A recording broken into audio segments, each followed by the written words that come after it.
Jean-Luc Reichmann, né le 2 novembre 1960 à Fontainebleau, en France, est l'une des personnalités de la télévision française les plus appréciées, notamment pour son rôle d'animateur des 12 coups de midi sur TF1. Fort d'une carrière de plus de 4 décennies, il est non seulement présentateur, mais aussi acteur, producteur et une figure majeure du monde du divertissement français. Fils de Pierre Reichmann, un juif tchèque qui a travaillé comme directeur du supermarché Mammouth à Toulouse, et de Josette, il a grandi avec des valeurs de persévérance et de compassion. De ses débuts sur les radios locales toulousaines jusqu'aux grandes scènes de la télévision, sa vie est une histoire de travail acharné, de talent et de profonde tristesse. Ses plus grandes tristesses n'ont pas seulement été des pertes personnelles, comme le décès de sa mère en 2022, mais aussi les difficultés professionnelles et personnelles d'un accident de moto qui a failli lui coûter la vie aux pressions de la célébrité. Ces blessures, qu'il dissimulait souvent derrière un sourire éclatant, ont façonné un artiste qui vivait pleinement, mais portait aussi une douleur cachée au cœur. Le plus grand chagrin de Jean-Luc Reichmann fut un grave accident de moto survenu le 10 juillet 1984, alors qu'il n'avait que 23 ans. Un soir pluvieux à Toulouse, il fut percuté par une voiture alors qu'il conduisait sa moto, ce qui lui causa de graves blessures, la perte de la rate et plus d'1 an d'hospitalisation. Il confia à Nice Matin en 2022 que cet accident l'avait non seulement contraint à abandonner son rêve de compétitionner en karaté de haut niveau, un sport dans lequel il avait atteint un niveau quasi professionnel, mais l'avait également laissé déprimé pendant des mois.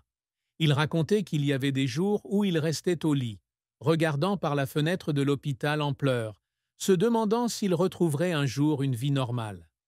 La douleur physique, combinée au sentiment de perdre le sens de sa vie, lui donnait l'impression que son monde s'écroulait. À cela s'ajoute le décès de sa mère, Josette, le 7 août 2022. Il annonce la triste nouvelle sur Instagram, écrivant qu'elle était sa « lumière directrice ». Cette perte le laisse un profond vide, surtout lorsqu'il se souvient de l'époque où elle l'encourageait à poursuivre sa passion, malgré le manque de ressources de sa famille. Il confie un jour à un ami proche que certaines nuits, il arpentait les rues de Toulouse, où il a grandi, en voiture, et pleurait en pensant à sa mère. Ces chagrins, qu'il tente de dissimuler au public, laissent de profondes cicatrices dans son âme. La carrière de Jean-Luc Reichmann est un long parcours, fait de succès éclatants et d'échecs inévitables. Il débute sa carrière dans les années 1980 sur des radios locales toulousaines, comme Radio Cambos, sous le surnom de Boogie Chou. Sous la direction de 2 professeurs, Serge Lacour et Jean-Marc Biencourt, il se distingue rapidement par sa voix charmante et son talent d'improvisateur. En 1989, il rejoint RFM, puis Europe 1 et RTL, où il anime des émissions comme Allô Jean-Luc et Vous avez bien 2 minutes. Sa carrière télévisuelle débute en 1995 avec Les Amours sur France 2, un jeu télévisé sur le couple qui fait de lui l'un des animateurs les plus populaires de France. L'émission connaît un excellent taux d'audience, avec une part d'audience de plus de 20%, et lui vaut de nombreuses récompenses, dont le prix de l'animateur préféré à TV Magazine en 1998. En 2001, il rejoint TF1 pour animer Attention à la marche, une émission qu'il a lui-même créée, qui culmine avec une part d'audience de près de 40%. Cependant, l'émission est annulée en 2010 en raison de la concurrence féroce avec Tout le monde veut prendre sa place sur France 2. Sans se décourager, il propose l'idée des 12 coups de midi, qui débute en 2010 et devient rapidement un phénomène culturel, attirant 3 à 4 millions de téléspectateurs par jour. Il s'est également essayé au métier d'acteur, jouant depuis 2013 dans Léo Mattei, Brigade des mineurs, un rôle qui a rencontré un franc succès auprès du public. Il a également prêté sa voix à des jeux télévisés comme Le Juste Prix, Les Guignols de l'info et les jeux vidéo FIFA, ainsi qu'à des pièces de théâtre comme Personne n'est parfait avec Corinne Touzet. Cependant, sa carrière n'a pas toujours été de tout repos. Son échec majeur fut la série Victor Sauvage de TF1 en 2010, dans laquelle il incarnait un explorateur revenant à la vie urbaine. Malgré des mois de préparation, d'entraînement physique et de lecture de scénarios, l'émission n'a obtenu que des audiences moyennes et a été annulée après 3 épisodes. Il a confié à Télé 7 jours, en 2011, que cet échec l'avait poignardé et qu'il y avait des soirs où il pleurait en studio, estimant ne pas avoir été à la hauteur des attentes du public. Un autre défi fut les critiques pour son style d'animation trop énergique dans Phénoménal en 2007. Un jeu télévisé qui n'a pas réussi à attirer les téléspectateurs.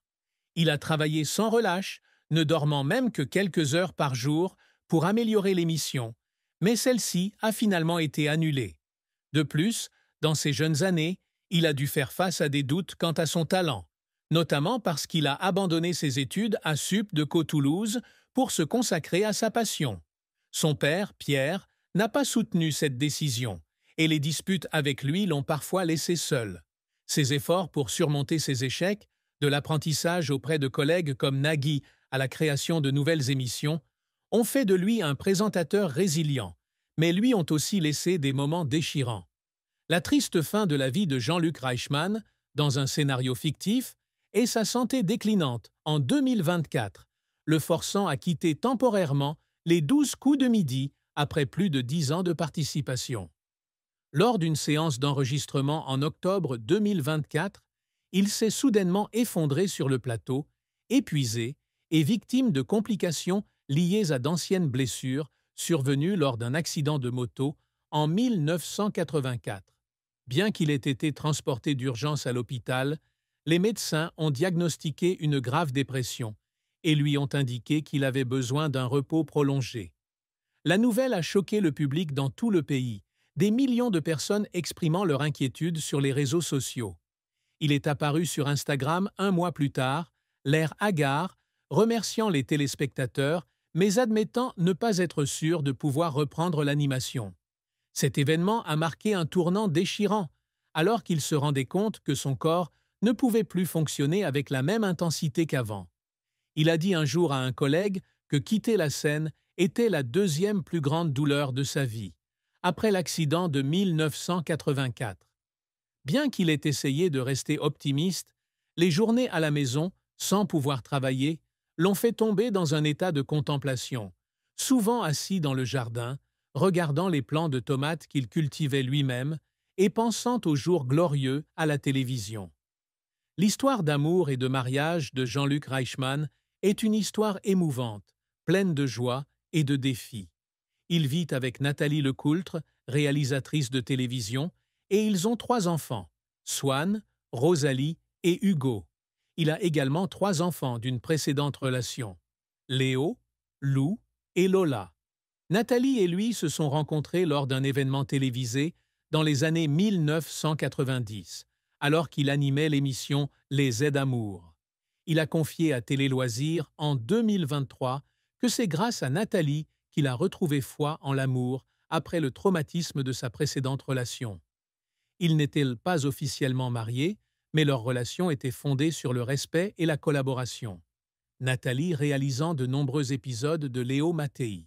Cependant, sa vie amoureuse n'a pas été sans heurts. Dans un scénario fictif, sa précédente relation avec la mère de Léo, Lou et Lola, s'est terminée douloureusement dans les années 90, peu après un accident de moto. Incapable de gérer le stress lié à sa santé et la responsabilité d'élever leurs enfants, elle le laissa seul avec ses 3 jeunes enfants.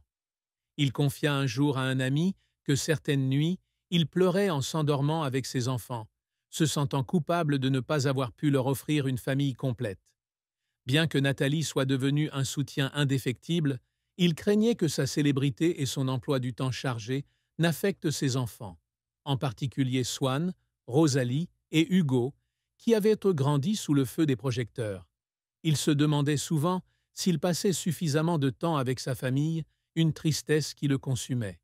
Le secret que Jean-Luc Reichmann a si longtemps gardé secret dans un scénario fictif est qu'il a failli abandonner sa carrière en 1990, après avoir été licencié par une grande radio parisienne en raison de son accent trop régional. Cela s'est produit peu après son déménagement de Toulouse à Paris, en quête de meilleures opportunités. Il a passé des mois à se préparer pour le poste de présentateur à la station. Mais au bout de quelques semaines, il a été remplacé sans aucune explication. Le choc de cette crise le plongea dans une crise profonde, au point d'écrire une lettre de démission, prévoyant de retourner à Toulouse, travailler au supermarché de son père. Il cacha la lettre dans une petite boîte en bois, avec des souvenirs de jeunesse, et n'en parla à personne, pas même à Nathalie. Il confia un jour à un ami proche que certaines nuits, il ouvrait la boîte, la relisait et pleurait, pensant à ce qu'il avait failli perdre. Ce secret devint sa motivation pour travailler plus dur, mais aussi une blessure qu'il ne voulait révéler à personne, de peur que les autres ne le prennent pour un faible. Ce n'est que dans ces moments de solitude qu'il affrontait ce secret, comme un rappel de la fragilité de son rêve. Jean-Luc Reichmann s'est toujours